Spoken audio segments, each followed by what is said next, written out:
আমি বিশ্বাস করি পরিশ্রম, একাগ্রতা, ধৈর্য, সৃষ্টিকর্তার প্রতি অগাধ বিশ্বাস ও একটি সৎ উদ্দেশ্য নিয়ে এগোলে মহান আল্লাহ তাকে তার লক্ষ্যে পৌঁছাতে সহযোগিতা করেন।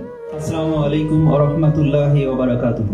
আউযু বিল্লাহি মিনাশ শাইতানির রাজিম। বিসমিল্লাহির রহমানির রহিম। রব্বি জিদনি ইলমান, রব্বি জিদনি ইলমান, রব্বি ইশরাহ লি সাদরি ওয়া ইয়াসসির লি আমরি ওয়াহলুল উকদাতাম মিন লিসানি ইয়াফকাহু কওলি। সময় যেহেতু শেষের দিকে, আমি খুব সংক্ষেপে আমার বক্তব্য শেষ করব। ইংলিশে একটা কথা আছে, ভেনি ভেদি ভেসি। আসলাম, দেখলাম, জয় করলাম। বিসিএসটা এরকম নয়, এটা একটা দীর্ঘ যাত্রা। এই যাত্রায় নিজেকে ধরে রাখাটাও একটা যুদ্ধ, এবং এই যুদ্ধটা সফলতার সাথে শেষ করা এটাও এক ধরনের যুদ্ধ। মঞ্চে উপস্থিত আছেন সকলকে ধন্যবাদ, এবং আমার সামনে যারা সহযোদ্ধা আছেন, বিভিন্ন ক্যাডারে সুপারিশপ্রাপ্ত, সকলকে অভিনন্দন জানাচ্ছি। আমি মোহাম্মদ গুলজার রহমান, 46তম বিসিএস প্রশাসন ক্যাডারে প্রথম হিসেবে সুপারিশপ্রাপ্ত হয়েছি।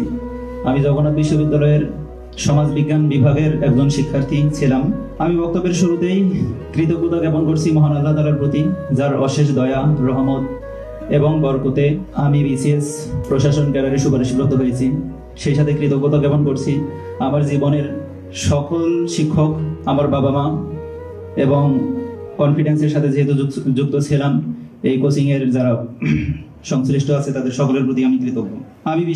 আমি বিশ্বাস করি পরিশ্রম, একাগ্রতা, ধৈর্য, সৃষ্টিকর্তার প্রতি অগাধ বিশ্বাস ও একটি সৎ উদ্দেশ্য নিয়ে এগোলে মহান আল্লাহ তাকে তার লক্ষ্যে পৌঁছাতে সহযোগিতা করেন।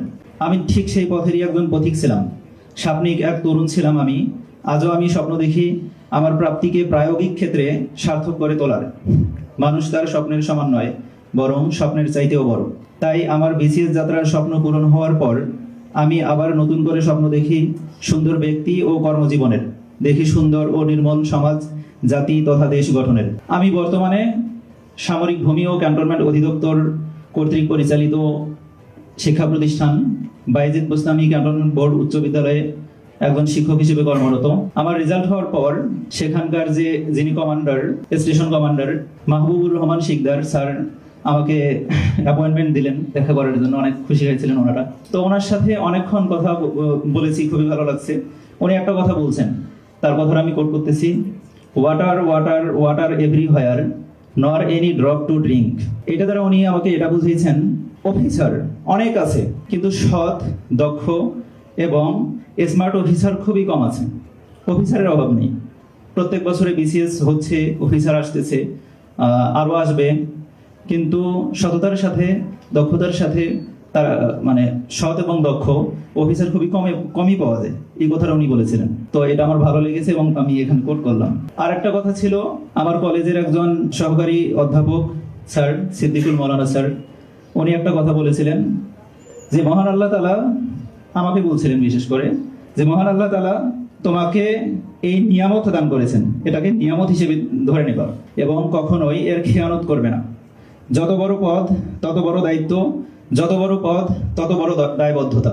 মহান আল্লাহ তাআলা একজন রিক্সা চালককে তার গণ্ডির মধ্যকার প্রশ্ন করবে, কিন্তু একজন ডিসিকে তার যে বিশাল গণ্ডি, তার ওই গণ্ডির মধ্যে যা কিছু ছিল সেই অনুপাতেই তাকে প্রশ্ন করবে।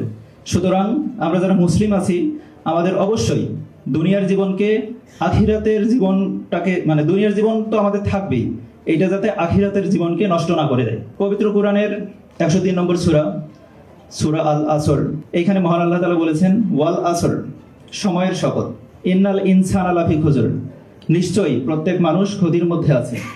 ইল্লাল্লাযিনা আমানু, শুধু তারা নয় যারা ঈমান এনেছে, ওয়া আমিলুস সলিহা, যারা আমলে সলেহ করেছে, ওয়া তাওয়াসসাউ বিল হক, যারা হকের পথে আছে, ওয়া তাওয়াসসাউ বিস সবর, এবং যারা ধৈর্য ধারণ করেছে। সুতরাং আমার মনে হয় এই ছোট সূরাটার যে শিক্ষা আছে, মুসলিমদের জন্য এর থেকে আর বেশি কিছুর প্রয়োজন নাই, এবং এটাকে আমি ধারণ করি। কথা বেশি বাড়াবো না, যেহেতু সময় শেষের দিকে আসছে।